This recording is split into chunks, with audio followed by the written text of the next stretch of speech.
नमस्कार। मोटिवेशनल काफी बातें चैनल में फिर से एक बार मैं आपके सम्मुख उपस्थित हो गई हूँ। अक्सर विद्यार्थियों के मन में या कई लोगों के मन में यह सवाल जरूर हुआ होगा कि स्टाफ रूम में लेक्चरर्स किन बातों को लेकर बातें करते हैं। तो आज मैं उस सीक्रेट को रिवील कर देती हूँ और उन बातों के दौरान हुई एक घटना को भी मैं आपके सामने आज साझा कर देती हूँ। हाँ, स्टाफ रूम में सब लेक्चरर्स एक कमरे में अपने अपने स्थान पर जरूर बैठे रहते हैं और अपना अपना काम भी करते रहते हैं। साथ में कभी कभी शॉर्ट ब्रेक के दौरान या लंच ब्रेक के दौरान सब लोग एक मेज की तरफ उपस्थित हो जाते हैं और खाना मात्र साथ में नहीं करते बल्कि अनेक विचारों को वे बांटना शुरू कर देते हैं।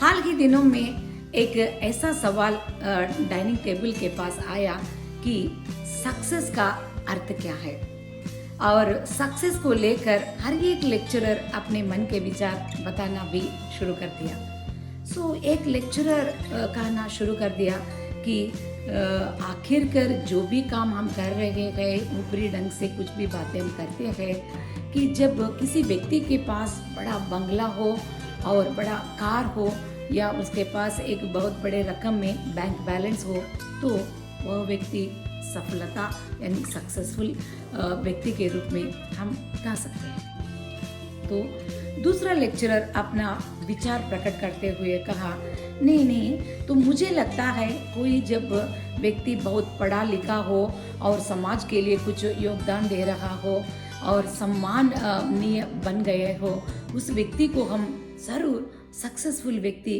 कह सकते हैं।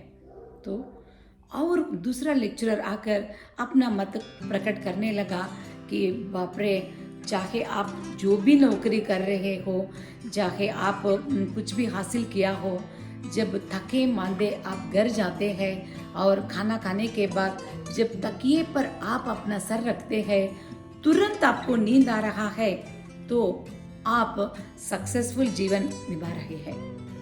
तो ऐसे हर एक व्यक्ति अपने अपने मन में आए हुए विचार सक्सेस के बारे में बताना शुरू कर दिया। आखिरकार तीर मेरे पास भी आया कि उमा, तुम भी बताओ आखिर सक्सेस का सही अर्थ क्या है। यूं तो सब मेरे जो कोलीग्स ने दिए हैं वो उत्तर भी सही है। हर एक व्यक्ति का सक्सेस को लेकर सोचने के जो नजरिया सही ही हो सकते हैं। सक्सेस व्यक्ति के साथ इसका अर्थ बदलता जाता है। तो मुझे लगता है कि कोई गरीब व्यक्ति के लिए दो वक्त की रोटी मिलना उसके लिए सफलता है। तो एक बेरोजगार व्यक्ति के लिए नौकरी मिलना उसके लिए सफलता के रूप में हम कह सकते हैं। और विद्यार्थी के लिए अच्छे अंक मिलना और कक्षा में सबसे प्रथम आना उसके लिए एक सफलता के रूप में हम कह सकते हैं। जो दंपति है अनेक बरसों से संतान की निरीक्षा में वे अनेक मंदिरों में जाकर पूजाएं कर रहे हैं, उनके लिए एक बच्चा होना भी उनके लिए सफलता के रूप में हम कह सकते हैं। और कोई भी व्यक्ति ऐसी एक बड़ी बीमारी से जूझ रहा है, उस बीमारी से मुक्त होकर स्वस्थ होना उसके लिए सफलता के रूप में हम कह सकते हैं। तो हर एक विषय में हम जिस स्थिति में है उससे बेहतर स्थिति की निरीक्षा कर रहे हैं तो उसको हम सफलता के रूप में ही कह सकते हैं। तो इन तमाम उत्तरों को हम निचोड़कर एक वाक्य या दो वाक्य में सफलता के लिए डेफिनेशन या परिभाषा देना है तो बस इतना तो कह सकते हैं कि कल से बेहतर आज हम सोच रहे हैं, कल से बेहतर आज हम किसी भी कार्य करने में आगे चल रहे हैं तो वह सफलता के पक्ष में ही ठहरता है। और चाहे जो भी काम हम कर रहे हैं उसमें हमारा 100% हम पैशनेट होकर अगर हम करना शुरू कर दिया तो वह जरूर हमें सफलता के पक्ष पर खड़ा कर देता है। और किसी भी काम को हम करते समय जरूर हार्डवर्क की अपेक्षा तो हम करते ही है, मगर हार्डवर्क के साथ साथ स्मार्ट वर्क भी हमें सफलता के पक्ष में खड़ा कर देता है। और आखिरकार एक वाक्य हमें भूलना नहीं चाहिए कि हमें किसी भी काम को ऐसा करना चाहिए कि लोग कहने लगे कि यह काम करने के लिए सिर्फ आप ही सूटेबल है। तो ऐसा हमें अपने यूनिकनेस को उसके साथ जोड़कर हमें काम करना होगा।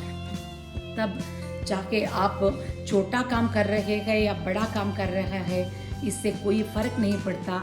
आपका काम यूनिक और सक्सेसफुल बनने में कोई शंका है ही नहीं। तो इस प्रकार से एक डिस्कशन के बाद सब लोग फिर से अपने अपने काम में जुट गए। तो आप भी सफलता को लेकर आपके विचार हमारे साथ कमेंट बॉक्स में ज़रूर बांटिएगा। और मोटिवेशनल काफ़ी बातें चैनल के वीडियोस को आप अपने मित्रों के साथ भी ज़रूर बांटिएगा। अगले हफ्ते एक उत्तम विचार के साथ मैं फिर से आपके समक्ष उपस्थित हो जाऊंगी। तब तक के लिए मुझे अनुमति दीजिए। नमस्कार।